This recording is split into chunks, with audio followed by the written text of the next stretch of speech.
ज्ञानानन्दस्य ज्ञानाञ्जनशलाकया चक्षुरुन्मिलितं येन तस्मै श्रीगुरवे नमः।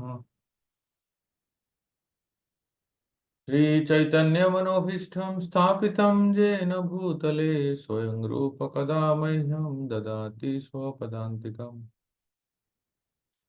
वन्देऽहं श्रीगुरोः श्रीयुतः पदकमलं श्रीगुरून् वैष्णवांश्च श्रीरूपं साग्रजातं सहगण रघुनाथान्वितं तं सजीवम् साद्वैतं सावधूतं परिजनसहितं कृष्णचैतन्यदेवं श्रीराधा कृष्णपादान् सहगण ललिता श्रीविशाखान्वितां च नमो विष्णुपदाय कृष्णपृष्ठाय भूतले श्रीमते भक्तिवेदांत स्वामिनिति नामिने नमस्ते सारस्वती देवे गौरवाणी प्रचारिणे निर्विशेष शून्यवादी पाश्चात्य देश तारे वाञ्छकल्पतरुभ्यश्च कृपा सिन्धुभ्य एव च पतितानां पावनेभ्यो वैष्णवेभ्यो नमो नमः।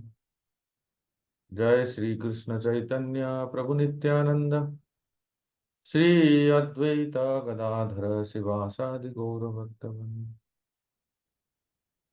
हरे कृष्ण कृष्ण कृष्ण हरे हरे, हरे राम राम राम हरे हरे। गुरवे गौरचंद्राय राधिकाय तदालये कृष्णाय कृष्ण भक्ताय तद्भक्ताय नमो नमः।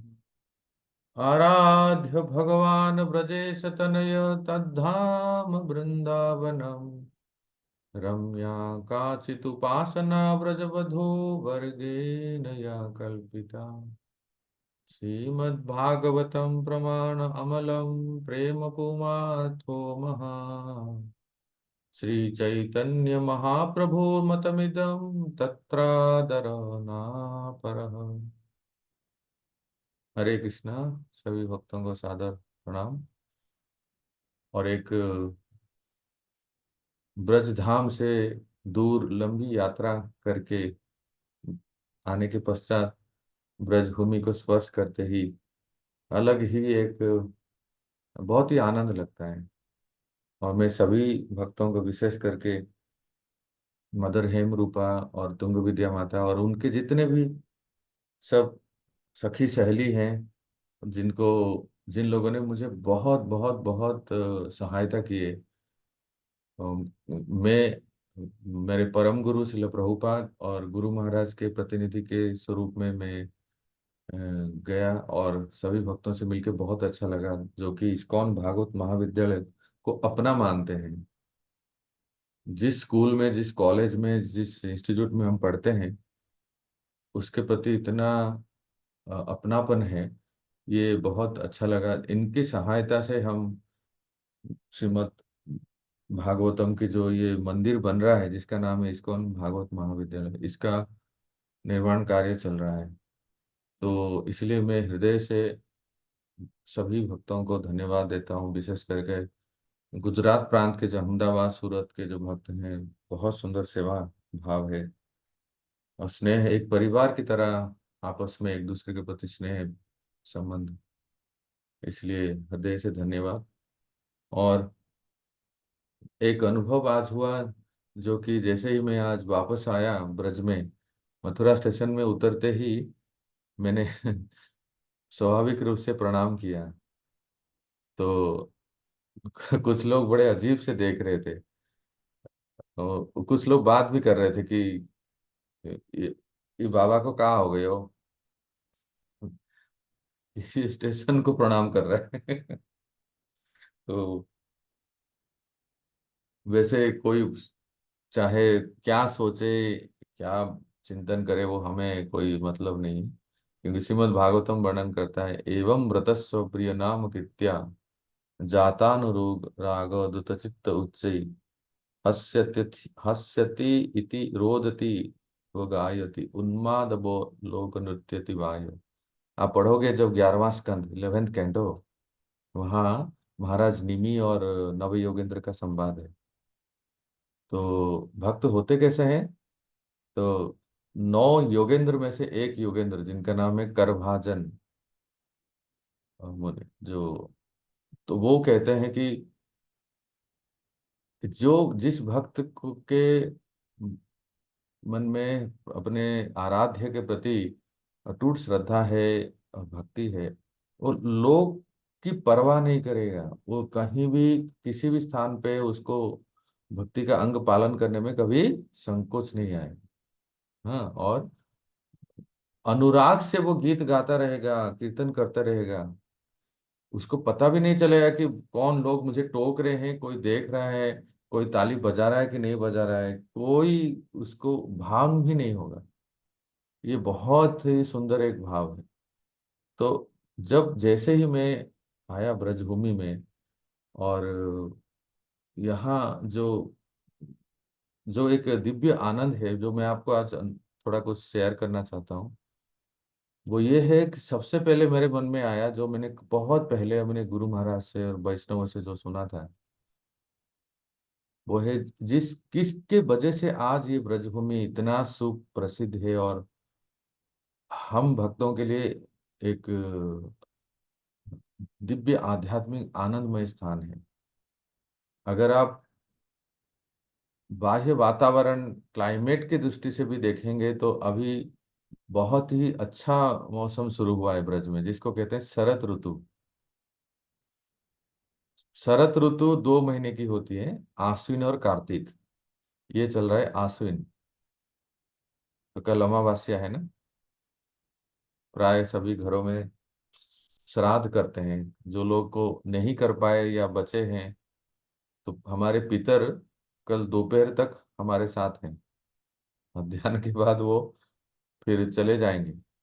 फिर जो लोग श्राद्ध नहीं कर पाए या नहीं किए हैं, वो उनके लिए कल एक मौका है कि वो पितरों को तर्पण या पिंडदान या नैवेद्य समर्पित करें। अमावस्या के बाद फिर आश्विन का शुक्ल पक्ष आता है, और जैसे जैसे दशहरा, नवरात्रि जो है ये आती है, और फिर हमारे लिए सबसे सबसे सबसे मोस्ट वांटेड, सबसे प्रिय दिन है, वो है शरद पूर्णिमा। भगवान आपी तारात्रि शरद फुल्ल मोलिका, रास पंचाध्याय का पहला श्लोक है। भगवान ने जब देखा, भगवान शब्द प्रयोग करके सुखदेव गोस्वामी कहते हैं, भगवान आपी तारात्रि शरद फुल्ल मोलिका। उन शरत ऋतु के रात्रियों को भगवान ने देखा, चंद्रमा को देखा। वो चंद्रमा हमारे इस जगत के चंद्रमा नहीं थी। भगवान के मन में जब इच्छा प्रकट हुई कि 1 साल पहले मैंने सारे गोपांगनाओं को वचन दिया था कि मैं आपकी इच्छाओं को पूर्ण करूंगा, जिन लोगों ने मार्गशीर्ष मास के शीत, भयंकर शीत, बहुत ही सर्दी के मौसम में जमुना के जल में 1 महीना तक स्नान करके उन्होंने कात्यायनी व्रत किए थे। और उस व्रत में क्या मांगे थे कि नंद गोप सुतंग देवी पति में कुरुते नमः, मारे पति हो तो केवल नंद बाबा के ही पुत्र। ये जो वर मांगे थे, वास्तव में इस संसार में पुरुष कोई है ही नहीं। और गोलोक वृंदावन में तो जो जो जो पुरुषार्थ जिनके पास है वो पुरुष है, वो सारे पुरुषार्थ देने वाले हैं वो ही, गोविंदो मादि पुरुषम। तो वही एक पुरुष है, बाकी सब प्रकृति है। उसमें भी जो साधक श्री कृष्ण को अपना प्रियतम मानते हैं, अपना पति या प्रियतम मानते हैं, आज हम कथा में सुनेंगे कि कैसे कोई, यहाँ तक कि भगवान की पटरानियां भी जिनको अपना सर्वेश्वरी है, मखेश्वरी, क्रियेश्वरी, सुधेश्वरी, सुरेश्वरी, त्रिवेद भारतीश्वरी मानते हैं, समस्त उनके अधीनस्थ रह के श्री कृष्ण को अपना आराध्य प्रियतम पति ऐसे मानते हैं।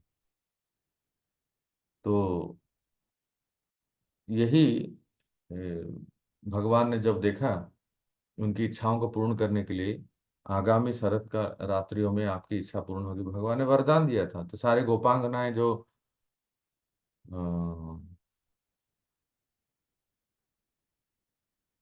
जो व्रत किए थे, तो उस व्रत में फिर वो भगवान ने उनकी इच्छा पूर्ण की। तो उस शरतकालीन रात्रि में चंद्रमा सबसे अपने सुंदरता निखर निखर के प्रकट किए अपने ज्योत्सना को। और उस रात्रि में भगवान ने, हमारे ठाकुर श्याम सुंदर ने वंशी वादन करके वंशीवट में, आप कभी इस बार वृंदावन आएंगे तो अवश्य वंशीवट दर्शन कीजिए। आप लोगों ने दर्शन किया होगा, फिर भी एक बार बता देते हैं कि जब गोपेश्वर महादेव दर्शन करने आएंगे, वहीं से बस वॉकिंग डिस्टेंस है, वहां ब्रह्मकुंड है। वही ब्रह्मकुंड जहाँ सारे ब्रजवासियों को ठाकुर जी ने कहा कि चलो इसमें गोते लगाओ। सब लोगों ने डुबकी लगाए और पहुंच गए सीधा गोलोक में, वैकुंठ में, जहाँ कृष्ण की सब पूजा कर रहे हैं और ऐश्वर्य भाव में सब पूजा कर रहे हैं।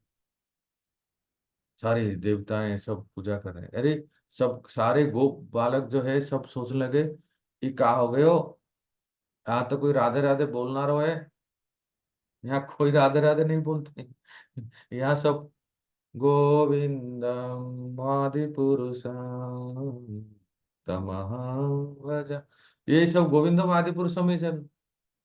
तो आप जो भागवतों में सुनते हो, जिस गोलोक को भगवान ने अपने ब्रजवासियों को दिखाया था, वो ब्रह्म कुंड में, वो जो ब्रह्म सरोवर में जो सब डूब गए, आज भी वो ब्रह्म कुंड ब्रज तीर्थ विकास ट्रस्ट के तरफ से उसको जीर्णोद्धार किया गया है। मीराबाई जी ने उस स्थान पे, उस कुंड में के पास रह के कई वर्ष तक भजन किए। महाप्रभु श्री चैतन्य भी आए थे। आज बहुत सुंदर, तो वो भी देख सकते हैं। और गोपेश्वर महादेव जिनके आशीर्वाद से ही हम वृंदावन में प्रवेश कर सकते हैं और मंजरी भाव को प्राप्त कर सकते हैं, उसके पास ही बंसीवट है। वहीं शरद पूर्णिमा को भगवान ने वेणु वादन किए थे और रास हुआ था। तो कहने का तात्पर्य ये है कि ये जो शरद ऋतु है ना, बहुत ही सुहावना समय है। आप भागवतों में पढ़ोगे 10वें स्कंद में, सुखदेव गोस्वामी कथा कहते कहते बीच में वर्षा ऋतु का वर्णन करने लगे, और फिर शरद ऋतु का वर्णन करते हैं। कैसा होता है, जैसे एक है शरद ऋतु में सारा वातावरण शुद्ध हो जाता है। जो आज हम देखते हैं कि पानी बरसती है तो बरसात में सारे नदी सरोवर तालाब जो है मट्टी हो जाता है ना, जैसे ही शरद ऋतु आती है, तो शरद ऋतु के प्रभाव से ही वो सरोवर में सारे मिट्टी पंख जो है वो नीचे दब जाती है और पानी साफ हो जाता है। सब तरफ एक बहुत ही सुंदर सुहावना वातावरण हो जाता है। सबके लिए शरद ऋतु बहुत सुखकर है। तो इसी शरद ऋतु के, जो मैं कहा 2 महीना, आश्विन और कार्तिक, तो आश्विन पूर्णिमा को हमारे प्रभु श्याम सुंदर ने रास किए थे। तो मैं ये मन में सोचा कि ये जिस जिस जिसकी कृपा से आज हम ब्रजधाम को दर्शन कर पा रहे हैं आंखों से, और जहां भी जाएंगे तो कितने सुंदर सुंदर विग्रह है, चाहे वो गोवर्धन के हरिदेव हो, अ, जयपुर के गोविंद देव, और जितने सब देव हैं, मथुरा के केशव देव,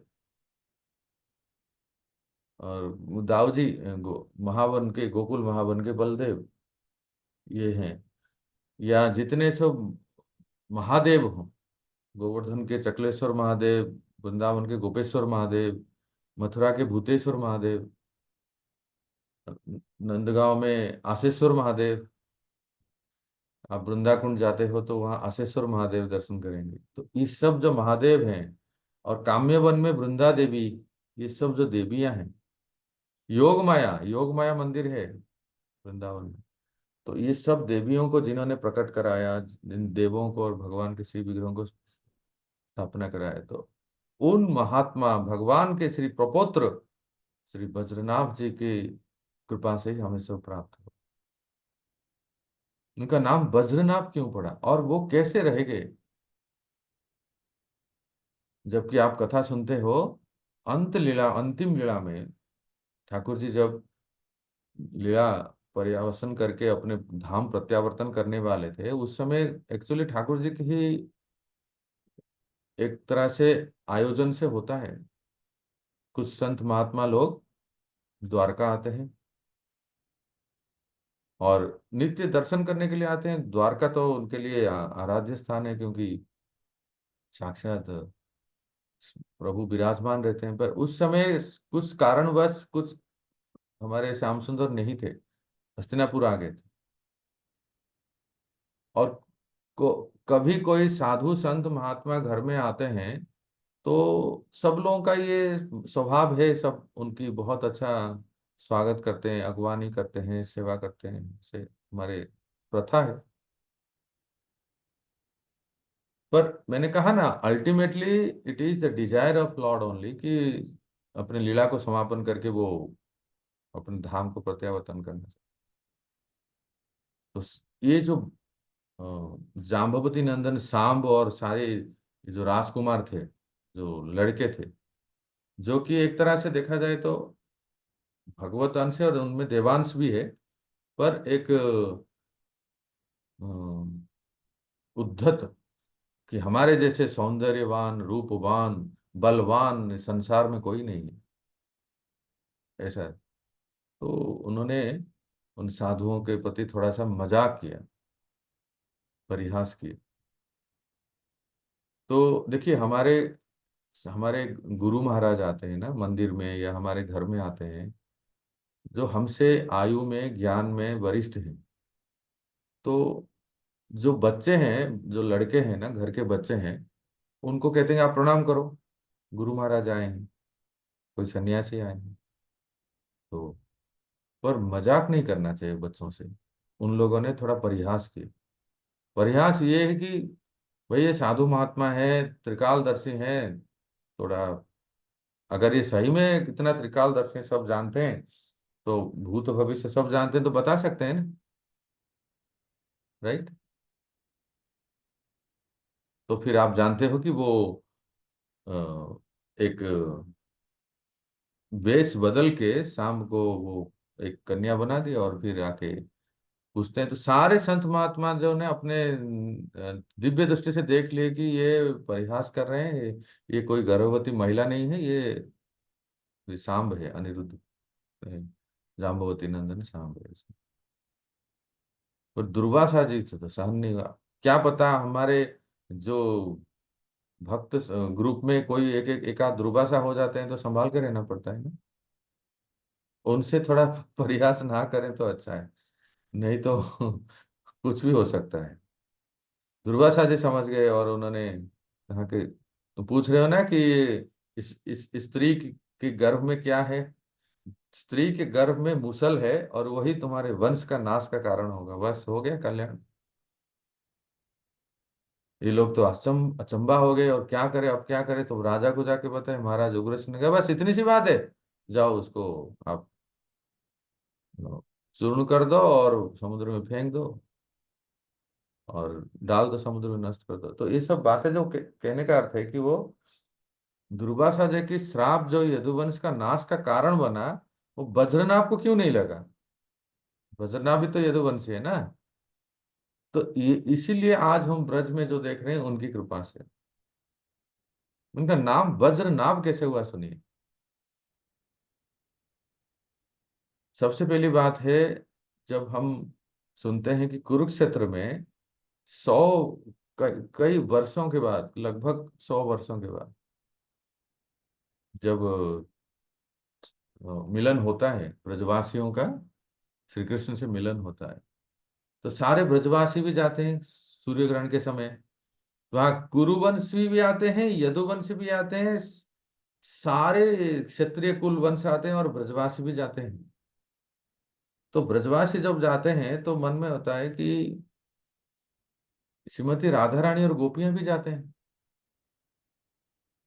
तो श्रीमती राधा रानी तो ब्रज छोड़ के जाती नहीं। अगर वो ब्रज छोड़ के चले जाते तो कब का वो मथुरा चले जाते श्री कृष्ण से मिलने के लिए। श्रीमती राधा रानी को श्री कृष्ण तो श्री कृष्ण तो प्यारा है ही, बस श्री कृष्ण से ज्यादा ब्रजभूमि प्यारा है। इस धाम को छोड़ के कहीं नहीं जाते हैं। और एक तरह से श्री कृष्ण भी एक स्वरूप में वो, अप्रत्यक्ष रूप में वो वहां रहते हैं। तो फिर गए तो कौन गए? शास्त्र कहता है कि श्रीमती राधा रानी और गोपियां जो गए कुरुक्षेत्र में, उनका एक छाया स्वरूप गए।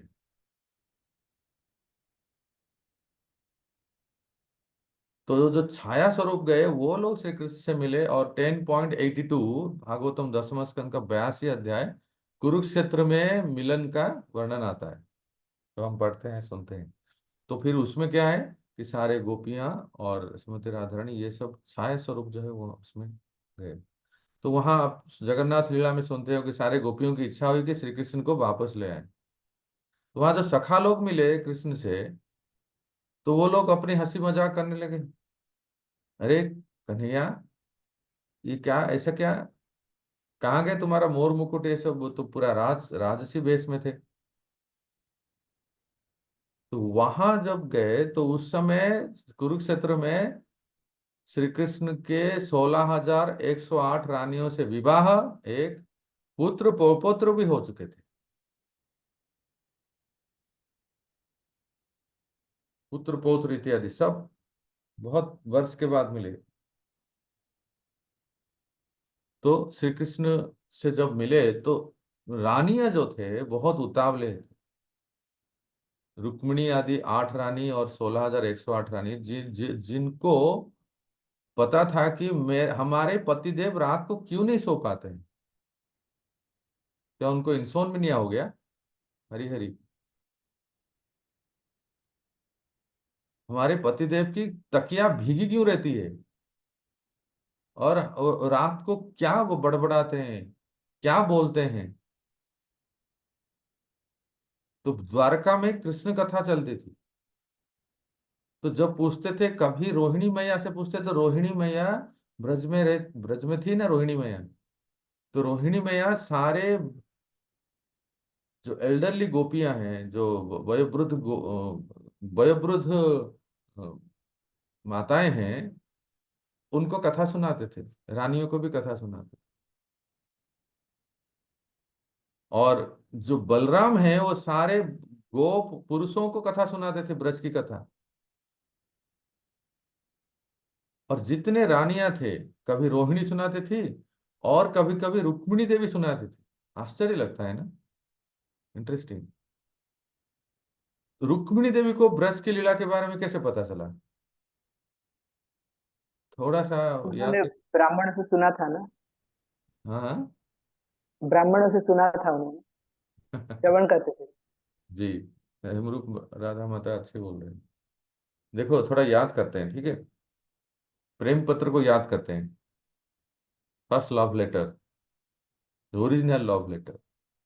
रुक्मिणी देवी पहले ही कलम जब लेती है, जिन्होंने कभी प्रत्यक्ष रूप में देखी ही नहीं, तो वो कहते हैं, श्रुत्वा गुणान भुवन सुंदरम सुंदराम ते निर्विष्ट कर्ण विवरे हरतांग ताप। श्रुत्वा गुणान, श्रुत्वा पहला शब्द है श्रुत्वा। रुक्मिणी देवी कहती है कि हे श्याम सुंदर, ऐसे कहते हैं, हे भुवन सुंदरम, जब से मैं आपके रूप, आपके गुण के बारे में श्रवण की हूं, निर्लज हो चुकी हूं। सुन रहे हैं ना? कहते हैं कि जैसे ही मेरे कानों में आपके रूप और आपके गुणों का श्रवण करती हूं, तो मेरे अंग अंग में कुछ हो जाता है। मेरे सारे इंद्रियां जो शिथिल हो जाते हैं, स्तब्ध हो जाती हूँ। और मैं बिल्कुल लज्जा संकोच मुझ में नहीं रहते, निर्लज हो जाती हूँ। जैसे कोई जिसको कोई लज्जा नहीं है, संकोच नहीं है, वो किसी भी तरह से पर पुरुष या स्त्री से मिलते हैं। इस प्रकार से मेरा मन इतना निर्लज हो गया है कि आपके प्रति स्वाभाविक रूप से आकर्षित हो जाते हैं। बस वो प्रतीक्षा रहता है कब दर्शन होगा, कब मिलेंगे। सेम जैसे मैंने शुरू में कहा, भागवतम में भी वर्णन है कि जब जब हम बाह्य चेतना नहीं रहता है, तो फिर लज्जा संकोच कैसा है? भगवान के नाम संकीर्तन में उद्दंड होके नाम कीर्तन करते हैं, किस कौन देख रहा है? सास देख रहे हैं कि बहू देख रही है कि पति देख रहे हैं कि परिवार स्वजन देख रहे हैं? कुछ भाता ही नहीं है इनके। ये किसका, इसका कारण क्या है? क्योंकि इनका नाम और इनका स्वरूप और इनका गुण ही इतना है कि सबको चित्त को आकर्षित कर लेते। तो शब्द है श्रुत्वा। सुनिए, नारद मुनि अक्सर कौंडिन्यपुर आते थे, और नारद मुनि जब जब कौंडिन्यपुर आते थे, वो जानबूझ के सभा में तो कहते थे, और विशेष करके रुक्मिणी देवी को बहुत कथा सुनाए, बहुत, वो भी ब्रज की लीला। नारद मुनि तो सब पता है उनको। नारद मुनि ब्रज की लीलाओं को रुक्मिणी देवी को सुनाते थे। इसलिए वो शब्द है श्रुत्वा, सुन के। इसलिए जो हमें कृष्ण कथा सुनाते हैं, और जो हमें कृष्ण के प्रति अपनी प्रेम रति जागृत करने में सहायता करते हैं, वो नारद और उद्धव के प्रतिनिधि हैं। जैसे उद्धव आए थे ब्रज में, सेम कृष्ण के बारे में कहे, तो नारद मुनि से सुन के रुक्मिणी देवी का मन स्वाभाविक रूप से आकर्षित हो चुका था। तो इससे यह पता चलता है, रुक्मिणी देवी खूब जानती थी राधा रानी कौन है, नारद मुनि के द्वारा कथा सुन के। इसलिए उनके मन में श्री कृष्ण के प्रति, श्री कृष्ण को पति रूप में प्राप्त करने की तो इच्छा थी, और उन्होंने प्राप्त भी किया भी है। पर उस श्री कृष्ण को पति रूप में प्राप्त करने के लिए उन्होंने गुरु बनाया किसको? ब्रजेश्वरी, वृंदावनेश्वरी। वो मन ही मन हमेशा वो कब ऐसा समय होगा, एक बार में मेरे प्रियतम के हृदय में जो वास करते हैं। देखो, कुछ कुछ हम लोग प्रयास करते हैं, नाम जप करके कथा सुन के स्मरण करना करने का प्रयास करते हैं भगवान श्री कृष्ण, है ना? मैं सही कहा? लेकिन जरा सोचिए, जिनको कृष्ण स्मरण करते हैं, जिनको स्वयं श्री कृष्ण स्मरण करते हैं, वो है राधा रानी। तो ये रुक्मिणी देवी जानती है, इनकी कृपा के बिना मैं श्री कृष्ण को पति रूप में प्राप्त नहीं। इसीलिए जब से नारद मुनि से ब्रज की लीलाओं के बारे में सुनी है, रुक्मिणी देवी के मन में यही लालसा है कि कब ऐसा समय हो कि मैं श्री किशोरी जी का दर्शन करूं। और वो समय आ गया था। इसलिए रुक्मिणी देवी अपने सारे जो बहनें हैं, भगवान की रानियों को, वो जो नारद मुनि से सुने थे, वो इनको कथा सुनाती थी। तो देख रहे हैं ना, रोहिणी देवी सुनाते थे सारे वयोवृद्धा ज्ञान वृद्धा माताओं को, रुक्मिणी देवी सुनाते थे सारे रानियों को, और बलराम जी सुनाते थे सारे पुरुष, द्वारका के सारे जितने पुरुष हैं सबको सुनाते। तो इसका अर्थ है कि ब्रज लीला के बारे में, राधा कृष्ण के संबंध, या नंद बाबा यशोदा मैया सुबोल सब मधुमंगल, इन सब के बारे में द्वारका में सबको पता था। सबको पता था इन सब के, जो जो ब्रज की कथा सुनाते थे उनसे सुन के।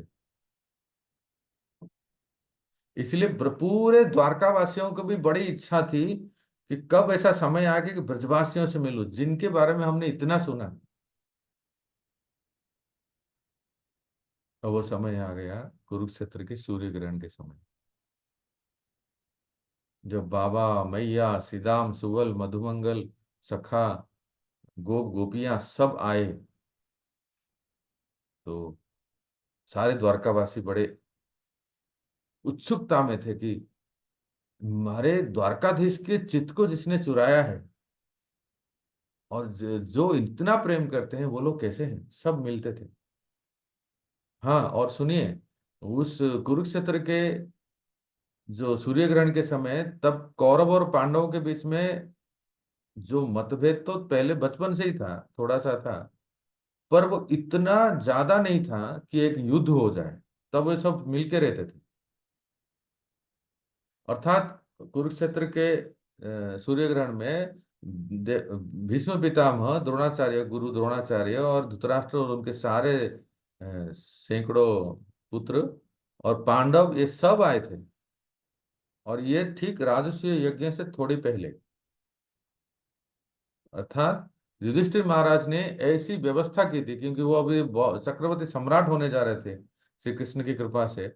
तो युधिष्ठिर महाराज ने ऐसी व्यवस्था की थी कि सारे अतिथियों का सत्कार वो खुद जिम्मेदारी लिए थे। और सब सब माताओं की, जितनी जितने माताएं, जितने महिलाएं आएंगे, सबकी सेवा कौन करती थी? पटरानी द्रौपदी युधिष्ठिर महाराज के प्रतिनिधि के स्वरूप में सब सब की सेवा करती थी। इसका अर्थ यह हुआ कि द्रौपदी ने भी राधा रानी को दर्शन दी है। द्रौपदी सारे 16,108 रानियों से भी मिली। उनकी उनके साथ उनका अच्छा संबंध था, और उसी समय ही सारे सारे 16,108 रानियां द्रौपदी से भी पूछे भी थे कि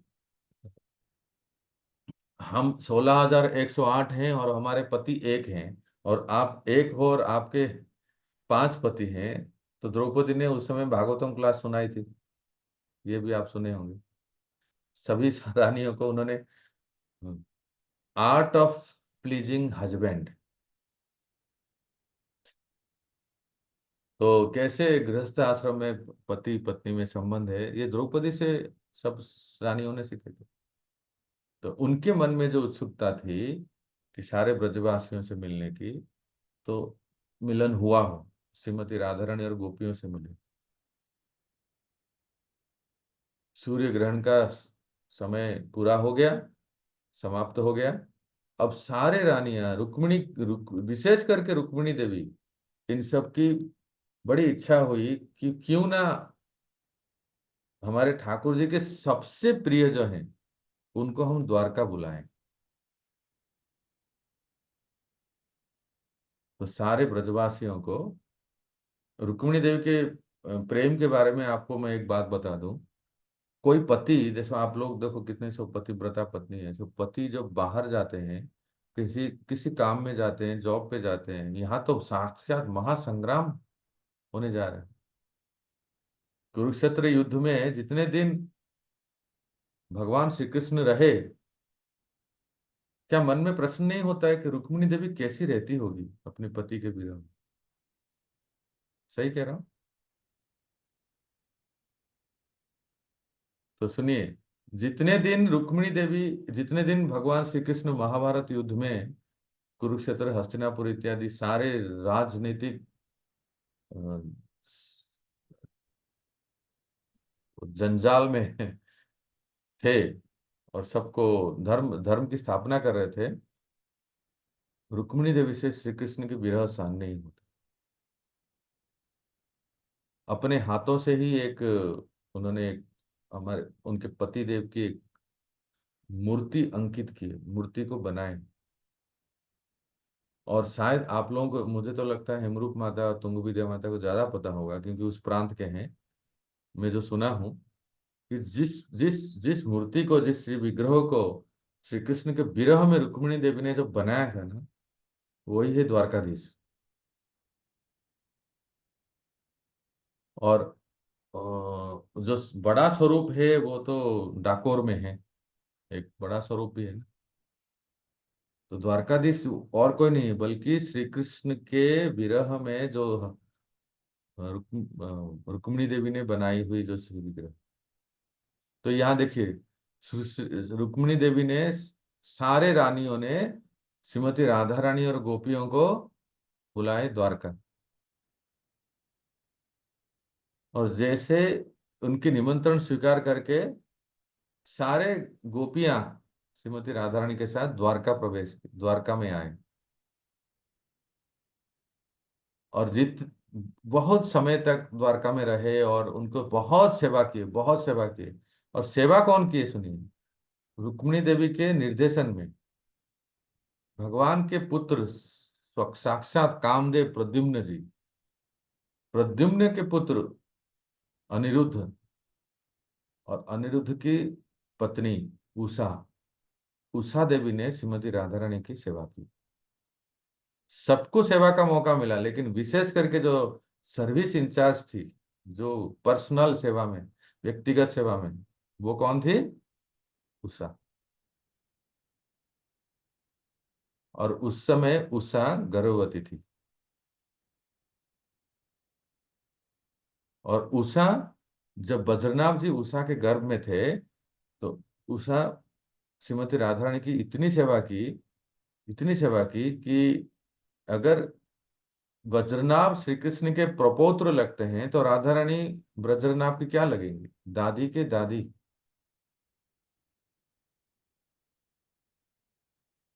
तो श्रीमती राधा रानी बहुत प्रसन्न हो गई थी और रोज कथा सुनाती थी। उषा पूछती थी श्रीमती राधा रानी से कि आपकी ब्रज लीला के बारे में बताइए। तो पूरा दसम स्कंद का पूर्वार्ध श्रीमती राधा रानी ने उषा देवी को सुनाते थे, और भी सुनते थे, लेकिन मुख्य तो उषा। और जितनी कथाएं सुने, उषा के गर्भ में रह के बद्रीनाथ सारे सुन रहे थे ब्रज की लीला। ठाकुर जी ने जहां जहां लीला की इस ब्रज में, सब सुन रहे थे। और श्री जी को पता था कि यही जो उषा के गर्भ में है, यही हमारे इन लीलाओं को प्रचार प्रसार करेंगे और लीला स्थलियों को स्थापना करेंगे। इसलिए उषा के नाभि में, गर्भ में जो संतान था, जिसको श्रीमती राधा रानी ने अपनी ही कथा सुना के वज्र के समान कर दिया था, जिसके ऊपर दुर्वासा जी का कोई श्राप भी आगे जाके काम नहीं करेगा, इसलिए उनका नाम हुआ वज्रनाभ। कितना सुंदर नाम है ना? निकुंज प्रभु रानी जी, जी। राधा रानी, हरि बोल हाँ? प्रभु जी। राधा रानी ये कथा कुरुक्षेत्र के युद्ध में सुनाती थी? कहाँ? कहाँ पर सुनाती थी? द्वारका में। द्वारका में। आप हो ना कथा में कि कहीं चले गए? हाँ जी। हाँ, सुनते रहिए। तो मैंने कहा ना कि कुछ समय के लिए वो द्वारका आए थे, रानियों ने उनको बुलाए थे, है ना?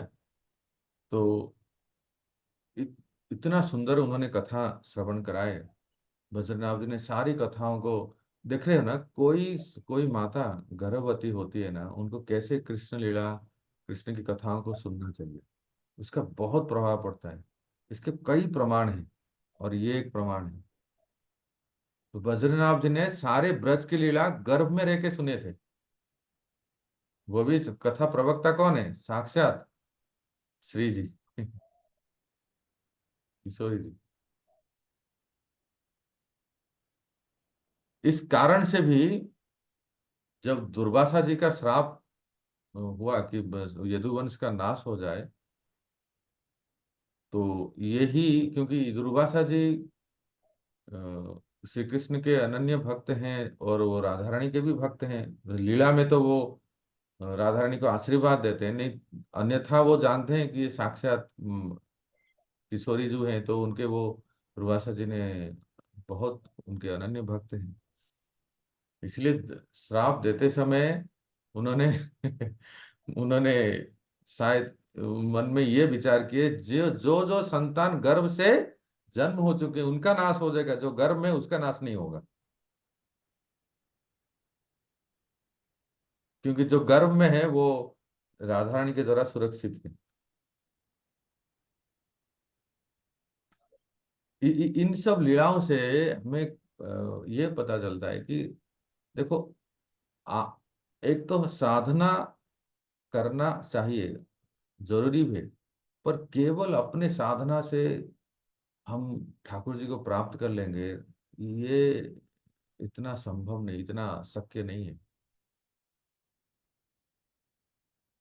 बहुत बहुत आवश्यकता होती है कि गुरु वैष्णव और विशेष करके जो उस भाव में है, उन लोगों से सुनना, उनके मुख से सुनना और उनकी कथाओं को उनसे कृपा की याचना करना। कोई ब्रजवासी ही आपको ब्रजवास दे सकता है। प्रमाण श्रीमती राधा रानी। श्रीमती राधा रानी के आशीर्वाद से ही बद्रीनाथ को ब्रजवास मिला और ब्रज के राजा बने। हरे कृष्ण प्रभु जी, उन्होंने कुछ वरदान दिया था कि चिरंजीवी हो बच्चा, ऐसा कुछ कुछ में ऐसा उषा को? मतलब उषा को तो नहीं गए, मतलब जो कथा सुनाए थे भगवान की, अपनी लीला जो सुनाए थे, कथा सुनाए थे, ये तो पहले हुआ।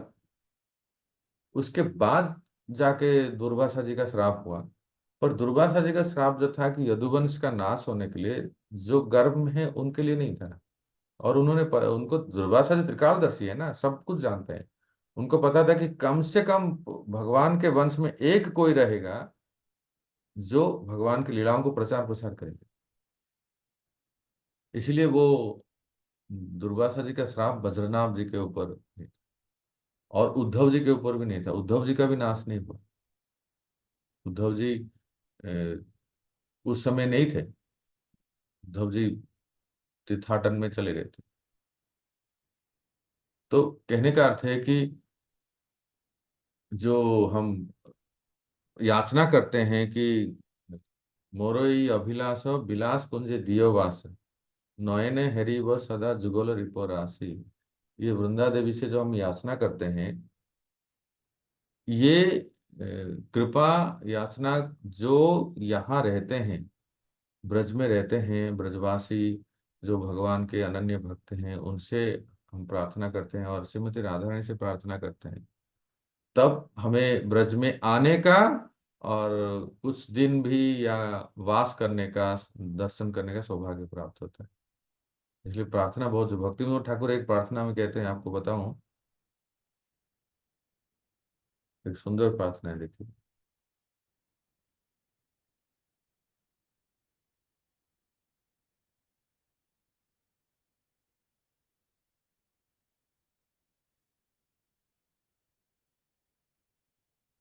राधा भजने जदि मति नाही भेला, राधा भजने जदि मति नाही भेला, कृष्ण भजन सब अकारण गेला, राधा भजने जदि मति नाही भेला। बहुत सुंदर भजन है। कभी भी आप अपने ग्रुप में, संघ में इसको आप गाइए। इसका पहला लाइन मैंने आपको बताया। और इस तरह से पूरा गीत है, कैसे कि अगर किसी का मति श्रीमती राधा रानी के चरणों में, उनके भजन में, उनके नाम में अगर श्रद्धा नहीं है, तो केवल कृष्ण कृष्ण कहने से भी, जैसे वो मंगलोर वाले, उडुपी वाले करते हैं, ठीक है वो करें, पर वो ब्रज के रसिक संत हमारे गौड़ीय आचार्य भी कभी उसको मान्यता नहीं देते कि जो करते हैं वो करें। जितने भी दक्षिणात्य आचार्य हैं या भक्त हैं, वो करना है तो करें। परंतु अगर किसको ब्रज में वास चाहिए, ब्रज में ब्रज धाम की प्राप्ति चाहिए, तो उनको तो केवल ब्रजेश्वरी, राधा भजने जदि मति नाही भेला। बंगला में भेला का अर्थ है जब तक हुआ नहीं। इसलिए महामंत्र में सबसे पहले हरे, हरे कृष्णा। तो राधा रानी की कृपा से बद्रीनाथ जी को ब्रजवास और ब्रज का राजा बने, बाद में जाके राजा बने। तो ये सब कथा उन्होंने द्वारका में सब किए। सारे द्वारका के रानियां, महिषियां सब दर्शन किए श्री जी के, गोपियों के दर्शन किए, पर ज्यादा मन नहीं लगा उनको वहां। श्रीमती राधा रानी और गोपियों को ब्रज में द्वारका में ज्यादा समय नहीं रहे, फिर वो लौट आए, ब्रज में आ गए। तो एक तो है कि मूल रूप से श्रीमती राधा रानी ब्रज छोड़ के कहीं जाती नहीं है, क्योंकि ब्रज उनको इतना प्यारा है कि अगर मुझे श्री कृष्ण चाहिए तो ब्रज में ही चाहिए। न हस्तिनापुर में, न कुरुक्षेत्र में, न द्वारका में। परंतु उस लीला के लिए उन्होंने श्री कृष्ण को मिलने के लिए अपने छाया स्वरूप में गए थे, कुरुक्षेत्र गए, कुरुक्षेत्र से द्वारका भी गए, और फिर सब वापस लौट आए थे। तो हम जो, मैं इसलिए कह रहा था कि ये ब्रजनाभ जी की जो देन है, बाद में आप ये भी कथा सुनते हो जो मैंने कई बार बताया है कि सारे आठ रानियां, आठ पटरानियां श्री कृष्ण के साथ धाम प्रत्यावर्तन किए, पर 16,100 रानियां जो बज्रनाभ जी के दादी माँ हैं, वो सब अ, अर्जुन लेके आ रहे थे, और कोल भील के रूप में स्वयं भगवान ही उनको हरा के सब ले लिए और ब्रज में डोल रहे थे। और फिर बज्रनाभ जी के संरक्षण में रहे, अपनी दादी माताओं को संरक्षण। फिर उद्धव जी ने कथा सुनाई, पहली भागवत कथा ब्रज में उद्धव जी ने की, वो भी कुसुम सरोवर में 1 महीने तक। और फिर उसमें सारे रानियों का उद्धार हो गया, और वज्रनाभ जी भी अपने धाम प्रत्यावर्तन किए, अर्थात श्री कृष्ण के चरणों में वज्र के रूप में वास कर लिए। तो ये है ब्रजभूमि। मैं इसलिए कह रहा था भक्तों कि यही बद्रीनाथ जी को दर्शन करने के लिए आपको वृंदावन आना पड़ेगा। इनकी, इनको प्रार्थना, इनके नमन, इनको दंडवत प्रणाम, और इनको अर्पण, हमारा जो है दैन्य अर्पण करना है। और ये होता है अष्ट सखी दर्शन में। जब हम वृंदावन आते हैं और अष्ट सखियों का दर्शन करते हैं, तो क्या वो करेला, करेला गांव है, कमई गांव है, विशाखा सखी का गांव है कमई। तो आप जब अष्ट सखियों के गांव के दर्शन करेंगे, और वहां ये जो लीला कथा सुनेंगे, एक एक सखी के, उनके उनके वेश, उनका उनका उनका सौंदर्य, उनका सेवा, वो सब, उनके माता पिता सब, उनके कृष्ण के साथ उनका कैसा संबंध है, राधा कृष्ण के साथ, ये जब हम सुनते हैं और लीला स्थलियों में जाके, तो उसमें बद्रीनाथ जी की समाधि भी आती है, वो हम सुन सकते हैं जब हम आते हैं। तो मैंने तो एक झलक ट्रेलर दे दिया, बाकी आप सब प्रयास करें। अब मैं सबसे विनती करूंगा, प्रयास करें कि कम से कम हेमरूप राधा माता आ रही हैं, तो आप उनके साथ जुड़ जाइए, और कार्तिक में ब्रज आइए और अष्ट सखियों का दर्शन करेंगे। एक एक सखियों के गांव में जाएंगे और उनके सारे डिटेल लीलाओं को सुनेंगे, इतना आनंद आता है। और उसमें जैसे मैंने कहा, बज्रनाभ जी का समाधि है, जहां हम जाके, उनका बहुत सुंदर रेनोवेशन किया गया है, वहां दर्शन कर सकते हैं। तो मैंने ट्रेलर दे दिया, बस असली पिक्चर बसना माता जी, असली पिक्चर रिलीज होगी जब कार्तिक आएगा, समय आएगा। तो अभी बुकिंग तो करा ली है कार्तिक की। बहुत अच्छा। और राधा रानी से प्रार्थना कीजिए कि मैं कार्तिक में ब्रज में आपके धाम दर्शन करना आना चाहते हैं, तो कृपा करें कि कोई किसी प्रकार की संकट ना हो और मैं आ सकूं। मैं सही कह रहा हूं भक्तों, आप जब जब आते हो तो अवश्य गोवर्धन, नंदगांव, बरसाना, ये सब जाते हो, लेकिन थोड़ा सा समय निकाल के बद्रीनाथ जी के समाधि को जाके प्रणाम करके परिक्रमा करें। इनकी कृपा से आज हम ब्रज प्राप्त हुए। वो जानते हैं कैसे, वो कहते थे, अपनी अपनी माँ से पूछते थे, माँ उषा से पूछते थे, एक श्री कृष्ण का सांडिल्य ऋषि से पूछते भी थे और उनकी माँ से भी पूछते थे। एक श्री कृष्ण का स्वरूप जो भी अपने स्थापत्य से बनाते थे, तो चरण को देखते, तो माँ से पूछते, माँ बताओ श्री कृष्ण के चरण ऐसे ही थे ना? तो उषा तो जानती थी ना, उषा कहती थी कि हाँ हाँ बिल्कुल श्री कृष्ण का चरण ऐसे ही है। तो मदन मोहन जी का चरण को देख के बोला, बस श्री कृष्ण का चरण ऐसे ही है। और जब ये देखते थे, ये फिर और एक विग्रह बनाते थे, जो श्री कृष्ण के वक्षस्थल, तो कंफर्म करने के लिए माँ से पूछते थे, माँ बताओ तुम्हारे तुम्हारे ससुर जी कैसे दिखते थे? ऐसे ही ना? बिल्कुल, हाँ हाँ हाँ बेटा, बिल्कुल ऐसे ही है। तो प्रकट हो गए कौन? नहीं, गोपीनाथ जी। और जब जब बद्रीनाथ ने सुंदर मुखकमल बनाए तो माँ से पूछते थे, माँ क्या श्री कृष्ण सही में ऐसे ही दिखते थे ना, बताओ। तो उषा कहते थे, हाँ बिल्कुल ऐसे ही है, और वो है गोविंद देव। तो मदन मोहन जी के चरण, गोपीनाथ जी के वक्षस्थल और गोविंद जी के मुख कमल, ये है वास्तव में श्री कृष्ण का स्वरूप। और जो लोग प्राय आते हैं दर्शन करने के लिए, जयपुर आते हैं, तो वो प्रयास करते हैं कि एक दिन में तीनों का दर्शन हो, चरण, वक्षस्थल और मुख कमल। तो करौली जाते हैं, करौली से फिर जयपुर आते हैं, तीनों का दर्शन करते हैं। तो ये है बद्रीनाथ।